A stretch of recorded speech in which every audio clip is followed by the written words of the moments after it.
નમસ્કાર ખેડૂત મિત્રો, નિયમ ભેગા એગ્રો ચેનલમાં આપનું સ્વાગત છે। આજે આપણે વાત કરીશું કે કીડામાં આવતો રેડ રસ્ટનો પ્રોબ્લેમ। રેડ રસ્ટ એટલે તમે સ્ક્રીન પર એનો ફોટો જોઈ શકો છો કે રેડ રસ્ટ કોને કહેવાય। કીડાની જે ધારીઓ હોય તે ધારીઓ પર લાલ કલરના ડાઘા પડી જાય છે, જેને આપણે રેડ રસ્ટ કહેવાય છે। તો એનું સોલ્યુશન શું છે એના વિશે આજે વાત કરીશું। તો રાસાયણિક રીતે જો એને દવાના છંટકાવથી એનું સોલ્યુશન કરવું હોય તો એની માટે તમારે ઇમિડા ક્લોપ્રિડ આવે છે તેનું માપ 15 ml પ્રતિ પંપ, અને સાથે તમે ફંગીસાઇડમાં થાયોફેનેટ મિથાઇલ 70% WP પાવડર ફોર્મમાં આવે છે, તેનું 20 થી 25 ગ્રામના માપમાં મિક્સ કરી અને બંનેનો છંટકાવ કરી શકો છો। એની સાથે સાથે તમે કેળાની લંબાઈ અને ભરણ કરવા માટે સાથે 13045 નો પણ છંટકાવ કરી શકો છો। હવે આ થઈ રાસાયણિક રીતે આનું સોલ્યુશન કઈ રીતે લાવવું એના વિશે વાત। હવે વાત કરીશું કે જે લોકો પ્રાકૃતિક ખેતી કેળાની કરે છે, તો એ પ્રાકૃતિક ખેતી કરતા હોય એમની માટે એનું સોલ્યુશન કઈ રીતે કરવું।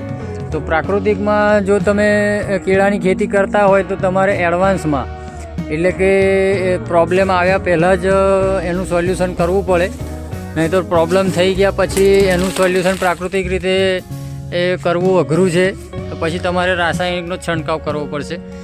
તો એડવાન્સમાં જો પ્રાકૃતિક રીતે એનું સોલ્યુશન લાવવું હોય તો એની માટે તમારે દેશી ગાયની છાશ મિનિમમ 15 થી 20 દિવસ જૂની થઈ ગયેલી હોવી જોઈએ।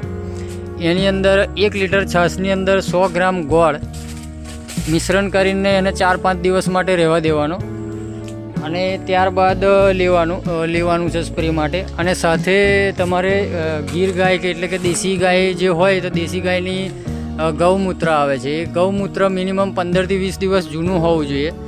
જો તાજા ગૌમૂત્રનો ઉપયોગ કરો તો તાજા ગૌમૂત્રનો તમને નુકસાન થઈ શકે છે। તો જે છાશ છે અને ગોળ છે એ તમારે ફંગીસાઇડનું કામ કરશે, અને જે ગાયનું ગૌમૂત્ર છે એ તમારે ઇન્સેક્ટિસાઇડનું એટલે કે તમારા ખેતરમાં જે મચ્છર જે કીડની અંદર ટપકી પડી જાય છે એ મચ્છરના કારણે થાય છે, તો એ મચ્છરનું સોલ્યુશન ગૌમૂત્ર દ્વારા થશે। કેળની અંદર રેડ રસ્ટ છે, રેડ રસ્ટનો પ્રોબ્લેમ વધારે પડતો ઓગસ્ટ મહિનામાં જોવા મળે છે। તો રાસાયણિકમાં તો તમે તેનું સોલ્યુશન મેં કઈ રીતના કરી શકો છો, પણ જો તમે પ્રાકૃતિક ખેતી કરો તો પ્રાકૃતિક ખેતીની અંદર ઓગસ્ટ મહિના પહેલાં જ તમારે એનો દર 10-15 દિવસે મેં જે બતાવ્યું કોમ્બિનેશન એનો સ્પ્રે કરવો હિતાવહ છે। તો તેનાથી રેડ રસ્ટ નહીં આવે અને તમારા કેળાની ક્વોલિટી ખૂબ જ સારી એવી રહેશે અને તમને સારો ભાવ પણ મળી શકે છે।